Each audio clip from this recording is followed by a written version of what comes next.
आजच्या आंतरराष्ट्रीय सहकारी वर्षानिमित्त महाराष्ट्र राज्य सहकारी संघ मर्यादित पुणे, दत्त सेवा सहकारी पतपेढी मर्यादित मुंबई, समर्थ रघुवीर सहकारी पतसंस्था मर्यादित मुंबई व ओम गोराई नागरी सहकारी पतसंस्था मर्यादित मुंबई यांच्या संयुक्त विद्यमाने आजचा हा कार्यक्रम आयोजित केलेला आहे। सहकार प्रशिक्षण सोहळा आणि त्यानिमित्त सर्व संस्थांचे पदाधिकारी, अध्यक्ष, संस्थापक तसेच कर्मचारी वर्ग, सभासद यांचा हार्दिक स्वागत। आणि या संस्थेच्याकडे पाहून काही संस्थांचे प्रतिनिधी आहेत, त्यांचेही स्वागत। मी प्रथम माझी ओळख करून देतो। मी वक्ता नाही, दादांनी खूप प्रमाणात स्तुती केलेली आहे, पण तसं काही नाही। मी प्रॅक्टिकली, जसे आपल्या आता 3 लोकांनी प्रॅक्टिकली काम केलेलं आहे, तसे एक आदर्श असणारी ज्ञानदीप कोऑपरेटिव्ह क्रेडिट सोसायटी या संस्थेमध्ये मी CEO म्हणून काम केलेलं आहे आणि आता सध्या सेवानिवृत्त आहे। आणि दत्त सेवा सहकारी पतसंस्थेमध्ये एक 2-3 वर्षापासून कन्सल्टन्सी म्हणजे थोडंसं मार्गदर्शन, त्यांची संस्था अतिशय सुंदर आहेच, परंतु अधिक सुंदर बनवण्याच्या दृष्टिकोनातून दादांनी जरा सूचना केली आणि त्याप्रमाणे आम्ही कामकाज करीत आहोत। आणि त्या संस्थेला खरं म्हणजे यावर्षी महाराष्ट्र राज्य सहकारी पतसंस्था फेडरेशनच्या माध्यमातून सर्वोत्कृष्ट असा पुरस्कार मिळाला, याचा मला खूप आनंद आहे। मित्रांनो, जे काम करत असताना फक्त ते करायचं म्हणून करायचं असं न होता मनापासून आणि जिद्दीने जर केलं तर ते यशस्वी होतं, असं मला पूर्वानुभव आहे। माझं स्वतःचं मत आहे, मी स्वतः काम केलेलं आहे आणि फक्त अनुभवाचे बोल, मी पुस्तकी ज्ञानावर बोलत नाही, फक्त अनुभवाचे बोल जे आता हे 2-3 वक्त्यांनी जे सांगितलं अतिशय सुंदर। आमचे मुख्य व्यवस्थापक नंदू पाटील हे सुद्धा एवढे बोलले की यांच्या संस्थेतले 10-20 कर्मचारी सुद्धा स्टेज डेअरिंगने अतिशय सुंदर बोलतात। जे तुम्हाला सूत्रसंचलन करतात ते कुंभार हे सुद्धा अतिशय सुंदर बोलतात। मुख्य वसुली अधिकारी ते सुद्धा अतिशय सुंदर त्यांचे मत मांडतात, याचा पण मला अभिमान आहे। ज्या ठिकाणी आपण काम करतो प्रत्येक जण ज्ञान बोलतो, कधी ज्ञान घेतो त्यावेळेला बोलतो, ज्ञान नसेल तर कोणीही बोलत नाही। आता या आपल्या 3 संस्था 2000 म्हणजे जवळपास 37-38 वर्षाच्या या संस्था आहेत आणि अतिशय नेटाने काम करतात। त्या पद्धतीने सर्वच संस्थांचं खरं म्हणजे मी कौतुक करतो, अभिनंदन करतो। सर्वसाधारणपणे दत्त सेवा सहकारी संस्थेचा जर थोडासा आढावा मी घेतो, 88,000 सभासद आहेत, 17 कोटीचं त्यांचं वसूल भांडवल आहे आणि स्वनिधी, रिझर्व्ह फंड आणि इतर निधी एकूण 70 कोटींचे आहेत। अतिशय स्ट्रॉंग त्यांचे निधी झालेले आहेत। ठेवी 295 कोटी, कर्जे 286 कोटी, गुंतवणूक 109 कोटी, खेळते भांडवल 415 कोटी, संमिश्र व्यवसाय 581 कोटी आहे। आणि नंदू पाटलांनी 1000 कोटीचा टप्पा 28 सालापर्यंत जायचं उद्दिष्ट डोळ्यासमोर ठेवलेले, विजन ठेवलेलं आहे। त्यानंतर शाखा त्यांच्या 23+ हेड ऑफिस आणि आता 4-5-6 शाखांचा त्यांचा टप्पा चाललेला आहे। नेट NPA 0% आहे, याचा मला फार अभिमान आहे। त्याच्यानंतर ऑडिट वर्ग अ आहे, 150 एम्प्लॉई आहेत। गरज आहे, आता 7-8 शाखा नवीन होत आहेत, नाहीतर त्यांचे कर्मचारी सुद्धा कमी होते। सर्वसाधारण 6 कोटीला 1 कर्मचारी अशी उत्पादकता त्यांची होती, परंतु आता नवीन शाखांचा विचार केल्यामुळे ते 150 कर्मचाऱ्यांच्या पर्यंत झालेले आहेत। आणि 125 दैनंदिन ठेव प्रतिनिधी आहेत. म्हणजे जवळपास त्यांनी 300 लोकांना रोजगार निर्मिती करण्याचं काम दादांच्या माध्यमातून झालेलं आहे. अशाच या बाकीच्या संस्थांनी सुद्धा आपली संस्था अतिशय चांगल्या पद्धतीने चालवून रोजगार निर्मितीला खत पाणी घातलेलं आहे असं म्हटलं तर वावगं ठरणार नाही. कारण आता प्रत्येक ठिकाणी रोजगाराची संधी मिळत नाही आणि हे आपल्याच माणसांसाठी आपल्याच लोकांच्यासाठी तयार केलेल्या संस्थेमध्ये रोजगार निर्मितीचे सुंदर असं काम हे करत आहेत. या सर्वांना माझ्या खूप खूप शुभेच्छा आणि धन्यवाद. मित्रांनो, या ज्या पॉलिसीज आहेत म्हणजे संस्था हे महाराष्ट्र सहकारी कायदा 1960 अधिनियम 1961 त्यास अनुसरून सहकार विभागाच्या असणाऱ्या परिपत्रक आणि उपविधीला अनुसरून या संस्था चालत असतात. या संस्था चालत असताना प्रत्येक कामकाजाची पॉलिसी असली पाहिजे ही नंदू पाटलांच्याकडून आपण जाणून घेतलेली आहे. पॉलिसी आणि एक संस्थेला ध्येय असलं पाहिजे, विजन असलं पाहिजे. विजन म्हणजे आता त्यांनी सांगितलेलं एक विजन म्हटलं तर वावगं ठरणार नाही की 2028 साली आम्ही 1000 कोटीचा टप्पा पूर्ण करणार आहोत किंवा त्याकडे आमचं उद्दिष्ट आहे, ध्येय आहे असं त्यांनी एक विजन ठेवलेलं आहे. माझं मत असं आहे सर्व संस्थांनी काम करत असताना त्यांची दिशा निश्चित केली पाहिजे आणि पुढील 5 वर्ष पुढील 10 वर्ष जशी पंचवार्षिक योजना असते त्या पद्धतीने किमान पुढील 5 वर्षाचे विजन प्रत्येकाने ठरवलं पाहिजे. मग त्याच्यामध्ये असं असलं पाहिजे की माझं वसूल भाग भांडवल किती होणार आहे, माझं खेळते भाग भांडवल किती होणार आहे, ठेवी किती होणार आहे, कर्ज किती होणार आहे आणि माझा इन्फ्रास्ट्रक्चर काय होणार आहे, कर्मचाऱ्यांची निर्मिती किती होणार आहे, आणखी दुसरे व्यवसाय कशा पद्धतीने वाढणार आहे. आणि याचं सुद्धा विजन ठरवताना अतिशय सुंदर असं उदाहरण दिलेलं आहे. आपल्याला 600 मार्काच्या ऑडिट मध्ये तुम्ही प्रतिवर्षी किती बिझनेस करावा अशा पद्धतीची सूचना आहे. म्हणजे आपण मनावर घेतलं तर त्याच्यातलं मानलं तर बघा आपल्याला असं म्हटलेलं आहे शेअर्स मध्ये वाढ किती करावी तर दरवर्षी 7.5% वाढ असावी शेअर्स मध्ये. म्हणजे स्वनिधी तुमचा गत वर्षीच्या तुलनेत 7.5% वाढला पाहिजे.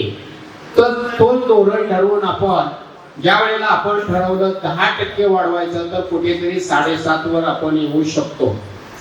त्याच्यामध्येच असं नमूद केलेलं आहे की तुमचा ठेवी किती वाढल्या पाहिजे. 15% जर वाढ असेल तर आपल्याला पैकीची पैकी मार्क मिळतात. 10%ला सुद्धा मार्क आहेत पण कमी मिळतात. म्हणजे शासनाने किंवा जे वरिष्ठ कार्यालयाने सहकार विभागाने जे बायलॉज तयार करताना निकष ठेवलेले आहेत त्याचं मत असं आहे की संस्थांचा थोडक्यात ग्रोथ दरवर्षी 15% होणे आवश्यक आहे. मग 15% ग्रोथ होण्यासाठी आपण थोडंसं जास्त 15-20%चा जर अंदाज काढून त्याप्रमाणे दरवर्षी जर ग्रोथ वाढवत गेलं, ध्येय ठेवलं, विजन ठेवलं तर आपल्याला ह्या सर्व गोष्टीमध्ये साध्य करता येण्यासारखं आहे. आणि त्यासाठी काम करताना नियोजन म्हणजे थोडक्यात ध्येय असलं पाहिजे, विजन असलं पाहिजे आणि त्यासाठी टार्गेट असलं पाहिजे, उद्दिष्ट असलं पाहिजे. आणि ते उद्दिष्ट गतवर्षी झालेली वाढ आणि शासनाचं धोरण याला अनुरूप असं असलं पाहिजे. आता आपल्या संस्थेने सांगितलेला पॉलिसी हे ठरवताना हे करताना आपल्याला त्या ग्राहकाभिमुख पॉलिसी असणं गरजेचं आहे. ग्राहकाभिमुख म्हणजे ग्राहकाला सध्या मार्केटमध्ये काय गरजेचं आहे आणि आपली पॉलिसी काय आहे.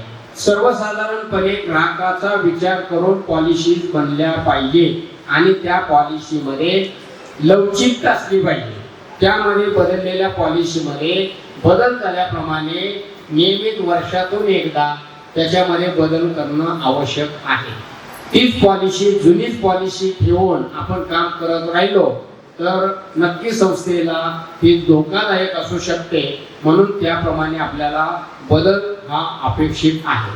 मित्रांनो, आपल्या पॉलिसी करताना त्याचा ग्राहकाभिमुख तर असलीच पाहिजे, परत त्याचा जे कर्मचारी वर्ग आहे, संचालक मंडळाने ठरवलेलं धोरण, केलेल्या पॉलिसी याची प्रभावी अंमलबजावणी कर्मचारी वर्गाने केली पाहिजे. ती त्याची जबाबदारी आहे. कर्मचारी वर्गाने दिलेले धोरणाप्रमाणे जर पॉलिसीप्रमाणे जर काम करायचं असेल तर त्यासाठी संस्थेच्या असणाऱ्या सर्व नियम, नियमावली आणि कामकाज याचा अभ्यास करणं अत्यंत गरजेचं आहे. आपल्या संस्थेच्या माध्यमातून जर विचार केला तर अशा कामकाजासाठी आपण एक प्रशासकीय कार्यालयामध्ये संचालक मंडळाला म्हणजे एक विभाग करतो. प्रशासकीय कार्यालयामध्ये प्रशासन विभाग, त्याच्या माध्यमातून याच्यावर आपण प्रशासन संचालक मंडळाला प्रस्ताव सादर करू शकतो आणि त्याप्रमाणे आपण पॉलिसीची निर्मिती करणं गरजेचं आहे. आता आपल्या पॉलिसी का तशा असतात आणि कर्मचारी वर्गाने काय केलं पाहिजे तर त्याच्या पॉलिसीचा अभ्यास केला पाहिजे. तदनंतर त्या पॉलिसी प्रभावी, जसं मार्केटिंगच्या माध्यमातून माहिती सांगितली की प्रभावी कसं काम केलं पाहिजे तर त्या पद्धतीने ती पॉलिसी राबवली पाहिजे आणि राबवली तरच त्याचं जे धोरण ठरवलेलं आहे, जी पॉलिसी तयार केलेली आहे त्याप्रमाणे आपल्याला कामकाज करता येऊ शकतं. आता बघा, काही ठिकाणी सांगितलं ग्राहकांच्या संदर्भातल्या पॉलिसी ग्राहकाभिमुख असल्या पाहिजेत आणि ते ग्राहक आपल्या संस्थेतून दुसरीकडे जातात तर का जातात याचं सुद्धा संशोधन आपल्याला करता आलं पाहिजे. एक असा स्टडी केलेला आहे, असा माहिती घेतलेली आहे की आपल्या संस्थेतून ग्राहक आपल्याकडून बाजूला का जातो तर एक असं म्हटलं जातं की आपल्या संस्थेचा ग्राहक 1% 100पैकी 1 ग्राहक मृत्यूमुळे आपल्या संस्थेतून बाजूला जाऊ शकतात. केवळ 1%. 5% त्याच्या, आता उदाहरणार्थ मुंबईला काम करत होता, त्याची बदली पुण्याला झाली, कोल्हापूरला झाली, त्या ठिकाणी आपली शाखा नाही तर त्या बदलीच्या कामकाजामुळे तो आपल्या संस्थेला सोडून जातो. 5% हा ग्राहक इतर ठिकाणी असलेल्या सोयी सुविधा किंवा अन्य काही माहिती आपल्यापेक्षा जरा वेगळी आहे असं म्हणून तो ग्राहक सोडून जातो. 10% ग्राहक आपल्याला तुलना करतो, म्हणजे उदाहरणार्थ दत्तसेवामध्ये 9% व्याजदर आहे, ज्ञानदीपमध्ये 9.5% व्याजदर आहे, अशी तुलना करतो आणि त्यामुळे तुम्ही जर 9.5% देत असाल तर मला हे करा, अन्यथा मग मी दुसरीकडे जातो. असे काही ग्राहक असतात. आणि काही ग्राहक म्हणजे असे 14% ग्राहक आहेत प्रलोभन, म्हणजे उदाहरणार्थ शेलेकर सारखी स्कीम दुसऱ्या वर्षात डबल, असा त्याला प्रलोभन, किंवा पैसे ठेवले तर तुला काहीतरी गिफ्ट मिळेल, असे प्रलोभनाला बळी पडून 14% ग्राहक हे आपली संस्था सोडून दुसरीकडे जातात. मित्रांनो, ह्याची बेरीज तुलनात्मक केली तर किती येते? 35%. पण 65% राहिलेले ग्राहक सोडून कसे जातात तर आपल्या कर्मचाऱ्यांच्या वागणुकीमुळे जातात. बघा, 35% ग्राहक त्याच्या मर्जीने जातात, 65% ग्राहक आपल्या कर्मचाऱ्यांच्या वागणुकीमुळे जातात. या वागणुकीसाठीच आपल्या ह्या पॉलिसीज असणं अत्यंत गरजेचं आहे. पॉलिसी का, कशासाठी, काय काम आहे, त्याच्यानंतर संस्थेने ना कर्मचारी आपला प्रशिक्षित असला पाहिजे. प्रशिक्षणाची पण नियमितपणे प्रशिक्षण त्याचं असलं पाहिजे. हे 600 मार्कामध्ये प्रशिक्षण दिलेलं आहे. 3 दिवसाचं प्रशिक्षण घ्यावं ह्याच्याशी मी सहमत नाही.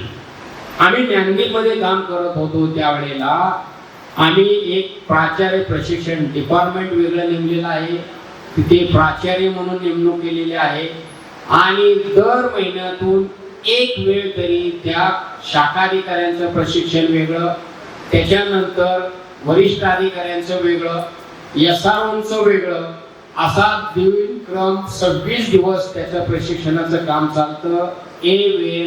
दैनंदिन ठेव प्रतिनिधींना सुद्धा 1 दिवसाचं प्रशिक्षण, असं 12 दिवसाचं प्रशिक्षण, 12 महिन्याचं प्रशिक्षण देण्याचं नियोजन केलेलं आहे. त्याचा प्रोग्राम केलेला आहे.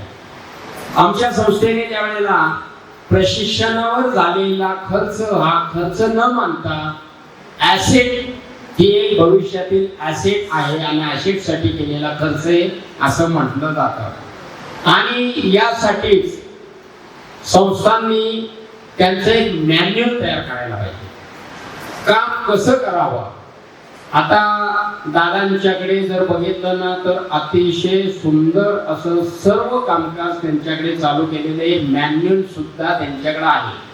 म्हणजे नंदनी सांगितलं कुठल्याही कर्मचाऱ्यांनी जर ती पुस्तिका घेतली, सभासद शेअर सेक्शनला काम करायला लागला तर शेअरचं काम करण्याची पद्धत काय केलं पाहिजे सगळं ओळ न ओळ त्यांनी त्याच्यामध्ये नमूद केलेले आहे.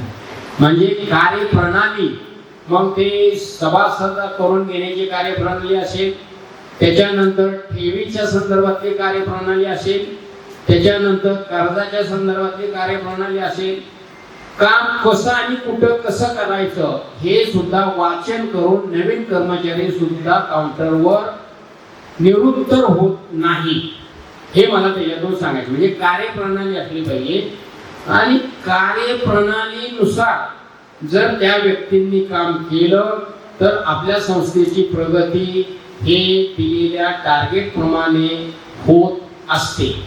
एक उदाहरण आपल्या इथलंच उदाहरण आहे. आपल्या दत्त सेवामध्ये कर्ज वितरण जो आहे प्रकार 3 वर्षापूर्वी दोन्ही वर्षाचा जर आढावा घेतला तर 3 वर्षामध्ये एक 5 ते 10 कोटी रुपये कर्ज वाटप झालेलं होतं. धोरण ठरवलेले अतिशय सुंदर काम चाललेलं आहे आणि 29 ते 30 कोटी रुपये ठेवीमध्ये जास्त त्यांचे झालेले होते. म्हणजे ते ठेवीदारांकडून पैसे घ्यायचे आणि बँकेत गुंतवणूक करायची, 1-2% थेट लॉस होत होता. मग आपल्याला त्यांना कर्ज कमी का जाते त्याचं संशोधन केलं. संशोधन केल्यानंतर त्यांनी एक वेगळा विभाग तयार केला, एक कर्ज अधिकारी नियुक्त केला, सकारात्मक दृष्टिकोन विचार करणारा तो अधिकारी, त्याच्याशी थेट संकल्प त्यांनी मांडला.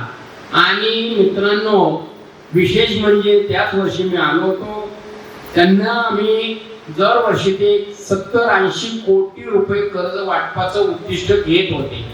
70-80 कोटी वाटप आणि वसुली 70-80 कोटी, म्हणजे 1 नाही तर 2च कोटी रुपये कर्ज वाटायचे आणि त्यांचं टार्गेट मात्र पूर्ण व्हायचं.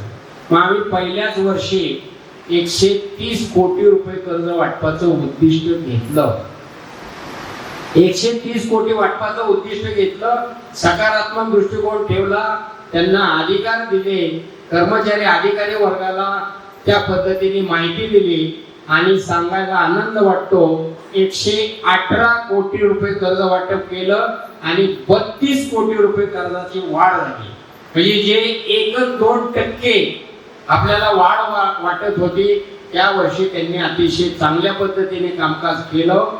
त्याच वेळी ठरवलं, सर्व कर्मचाऱ्यांनी अधिकाऱ्यांनी सकारात्मक दृष्टिकोन ठेवला, कामामध्ये झोकून देण्याचं काम त्यांनी केलं. ज्या विभागाला प्रमुख नेमलेले आहेत त्यांनी त्याचा फॉलोअप घेतला, आढावा घेतला आणि त्यामुळे हे शक्य झालं. तीच पद्धत दुसरी एक अशी आहे, दादांच्याकडे NPA वर अतिशय सुंदर असं काम झालेलं आहे. म्हणजे प्रॅक्टिकल NPA कमी करणं, क्रॉस NPA कमी करणं आणि प्रॅक्टिकल कर्ज वाटपातून NPAचं पर्सेंटेज कमी करणं, ह्याचा दुहेरी संगम त्यांच्याकडे साधला गेला आणि त्याचा परिपाक जे काय उत्पन्न त्यांना मिळालं त्याच्यातून अतिशय सुंदर असा स्वनिधी प्रोव्हिजन करत गेलो आणि त्याच्यामुळे गेल्या वर्षी 0% NPA त्यांचा झालेला आहे. आता हाच NPA 0% झालेला तो सातत्याने तो वाढ न होता तसा 0% कायम राहिला पाहिजे. या पद्धतीने करणं सोपं आहे, टिकवणं अवघड आहे. याची जाण सर्व कर्मचारी वर्गाला झालेली आहे. त्यामुळे त्या पद्धतीने ते पेटून उठल्यासारखे काम करतात. मुख्य वसुली अधिकाऱ्यांचं त्याच्यावर प्रभावी नियंत्रण आहे आणि ते त्याची माहिती दर आठवड्याला, दर 15 दिवसाला, महिन्याला त्यांचा फॉलोअप घेतात आणि कमी पडेल तिथे दादा आहेत त्या लोकांना मार्गदर्शन करण्यासाठी. मुद्दा मी प्रॅक्टिकल उदाहरण फार जुनं न सांगता आत्ताच आपण केल्याने होत आहे रे, आधी केलेची पाहिजे अशा पद्धतीने आपण काम जर केलं तर त्या पद्धतीने त्यांना संस्थेच्या प्रगतीमध्ये अतिशय चांगल्या पद्धतीने काम होतं आणि त्याचा परिणाम कर्मचाऱ्यांच्या बरोबर आपल्या संचालक मंडळाची कॉलर टाईट होते, त्यांना मान सन्मान मिळतो, इतर ठिकाणी त्यांची स्तुती केली जाते. हे त्याच्यातलं उदाहरण आहे. यानंतर आपल्याला जे काम करायचं आहे त्या कामाची नेहमी दिशा असली पाहिजे. दिशा असली पाहिजे म्हणजे उदाहरणार्थ आपल्या पतसंस्थांचं व्यवस्थापन हे अतिशय प्रभावी असलं पाहिजे. व्यवस्थापनाची कार्य आपल्याला माहिती असली पाहिजे. कर्म म्हणजे व्यवस्थापनाच्या कार्याबरोबर नियोजन करता आलं पाहिजे. नियोजन ही व्यवस्थापनाची पहिली पायरी आहे असं म्हटलं जातं. प्रत्येक गोष्टीचं नियोजन असलं पाहिजे. बारीक बारीक गोष्टीचे हे सभा करायची या, आजची मीटिंग घ्यायची या, त्याचं सुद्धा नियोजन असलं पाहिजे. आणि त्या पद्धतीने नियोजन जर केलं तर सर्व म्हणजे उदाहरणार्थ उद्दिष्ट ठरवलेलं आहे. पूर्वी चालायचं, आता तसं चालत नाही. पूर्वी वर्षातून एकदा ऑडिट मध्ये मार्किंग मिळवायचे, परंतु आता ते दर महिन्याला आपल्याला घ्यावं लागतं. CRR, SLR, त्याच्यानंतर तुमच्या ठेव वाढ, कर्ज वाढ, वर्षाच्या शेवटी थकबाकी वसुली. पण असं चालत नाही आणि हे होण्यासाठी काही टिप्स आपण तयार केल्या. टिप्स म्हणजे काय? वार्षिक उद्दिष्ट जे आहे ठरवलेलं ते एप्रिल मध्येच आपण वार्षिक उद्दिष्ट ठरवलं पाहिजे. आणि ते कसं ठरवलं पाहिजे तर मागील वर्षाचं असणाऱ्या ठेवी, त्याची होणारी वाढ आणि शासनाचं निकषाप्रमाणे कमीत कमी किती, विच एव्हरेज हाय. गेल्या वर्षी 20% ठेवी वाढलेली आहे, शासनाचा निकष किमान 15% वाढला पाहिजे. तर त्या दोन्हीचा अंदाज घेऊन 20% हाय असेल तो टार्गेट पुढच्या वर्षासाठी निश्चित करावा. तो सर्व कर्मचाऱ्यांच्या पर्यंत गेला पाहिजे. म्हणजे प्रत्येक कर्मचारी त्यामध्ये त्याचा सहभाग असला पाहिजे. आपल्याकडे अतिशय सोप्या पद्धतीने गुणांकन केलेलं आहे. म्हणजे किती त्यांना टार्गेट द्यायचं कर्मचाऱ्यांना, ज्यांचं म्हणजे उत्पन्नाच्या प्रमाणात. म्हणजे माझं उत्पन्न 25,000 आहे तर त्याच्या 15 पट त्यांनी ठेवी आणायच्या दर महिन्याला. सोपं आणि साधं गणित केलेले, म्हणजे फार त्याला डोकं चालवायची गरज नाही, कॅल्क्युलेशन माइंड करायची गरज नाही, त्याला लक्षात ठेवायची आवश्यकता नाही. तेच गणित कर्जाला सुद्धा की त्याच्या उत्पन्न आहे त्या उत्पन्नाच्या 15 पट टार्गेट त्यांनी करायचं. दर महिन्याला एक तरी कर्ज अर्ज त्याच्या मार्फत आला पाहिजे. अशा पद्धतीने आपण आता काही संस्थांनी सांगितलं आमचं टार्गेट तर असतं दर महिन्याला 4 अकाउंट वाढवणे, 5 अकाउंट वाढवणे, या पद्धतीने टार्गेट आहे. खरोखर तुम्ही एकमेकाचे सहकार्य आहात, एकमेकाच्या विचारांची देवाणघेवाण करता. त्यामुळे त्यांच्याकडे काय चांगलं आहे ते आपल्याकडे स्वीकारलं पाहिजे, दुसरीकडे काय खराब आहे ते आपल्याकडे नाकारलं पाहिजे. अशी भूमिका स्पष्ट असली पाहिजे आणि त्याप्रमाणे आपण जर कामकाज केलं तर कोणतीही अडचण येणार नाही. आणि हे काम करताना नियोजन ही यशाची पहिली पायरी आहे असं मी म्हटलं. आणि त्या पद्धतीने कुठल्याही कामकाजाचं, ठेवीचं नियोजन असेल, कर्जाचं नियोजन असेल, मीटिंगचं नियोजन असेल, ते नियोजन प्रभावी असणं गरजेचं आहे. आणि ते प्रत्येकाच्या ठिकाणी असलं पाहिजे. नंतर संघटन असलं पाहिजे, संघटन. कारण एकट्याने काम होत नाही, संघटित होऊन काम जर केलं तर ते अतिशय प्रभावी काम होतं. त्या कामाची आपल्याला विभागणी करता आली पाहिजे. सर्वच काम मी करणार, IT चं काम मी करणार, अकाउंटचं काम मीच करणार, दुसरं कोणी करायचंच नाही, अशी वृत्ती बिलकुल नसावी. कामाची विभागणी असावी. त्याच्यामुळे एकाकडचा लोड दुसरीकडे होतो. आणि विशेष म्हणजे तो कर्मचारी, तो अधिकारी अधिक प्रशिक्षित होतो. मला ही कामाची जबाबदारी मिळालेली आहे, मग त्याच्यामध्ये तो त्याचे कौशल्य वापरतो आणि अधिक चांगल्या जोमाने काम करण्याचा प्रयत्न करत असतो. आणि या कामाची विभागणी केल्यानंतर मार्गदर्शन, डायरेक्शन पण खूप महत्वाचं आहे. चुकीचं जर डायरेक्शन झालं तर त्याचा रिझल्ट सुद्धा चुकीचे येण्याची शक्यता नाकारता येत नाही. म्हणजेच कर्ज धोरण जर चुकीचं झालं, कर्ज वाटप चुकीचं झालं तर थकबाकी वसुली सुद्धा म्हणजे वाढण्याची शक्यता आहे. म्हणजे धोरण चुकलं तर आपल्याला अडचण येणार. म्हणूनच धोरण सुद्धा लवचिक असलं पाहिजे. अचानक मार्केटचा व्ह्यू बघून त्याच्यामध्ये बदल करण्याचा अधिकार असला पाहिजे. आणि या धोरणावर 3 महिन्यातून एकदा साधक बाधक त्याच्यावर चर्चा व्हावी असं मला वाटतं. त्याच्यानंतर नियंत्रण. ह्या कामकाजावर प्रभावी नियंत्रणाची गरज आहे. कारण सर्व ठरवलेलं आहे, कामकाज संघटित केलेलं आहे, सर्वांना विभागून वाटून पण दिलेलं आहे, परंतु त्याच्यावर नियंत्रण प्रभावी नसेल, कर्मचारी बाहेर जातो त्यावेळेला त्या कामकाजाला किती वेळ लागणार आहे हे आपल्या वरिष्ठांना माहिती असलं पाहिजे. एकमेकांची चर्चा असली पाहिजे आणि त्याप्रमाणे जर कामकाज केलं तर ते काम प्रभावी होऊ शकतं. नियंत्रण प्रभावी जर असेल तर संस्था अडचणीत येऊ शकत नाही. बऱ्याचशा संस्था या नियंत्रणामुळे अडचणीत आलेल्या आहेत. आणि 600 मार्काच्या ऑडिट मध्ये नियंत्रणाला एक पेपर दिलेला आहे. 100 मार्काचा पेपर नियंत्रणासाठी दिलेला आहे. 100 मार्काचा पेपर भांडवल पर्याप्ततेसाठी दिलेला आहे. 100 मार्काचा पेपर तुमच्या उत्पन्नाची गुणवत्ता तपासण्यासाठी दिलेला आहे. आपल्या ॲसेटची गुणवत्ता तपासण्यासाठी दिलेला आहे. 100 मार्काचा पेपर तुमच्याकडे उत्पन्न मिळालं पाहिजे अशासाठी दिलेला आहे. तर यासाठी आपण प्रभावी कामकाज करणं अत्यंत गरजेचं आहे.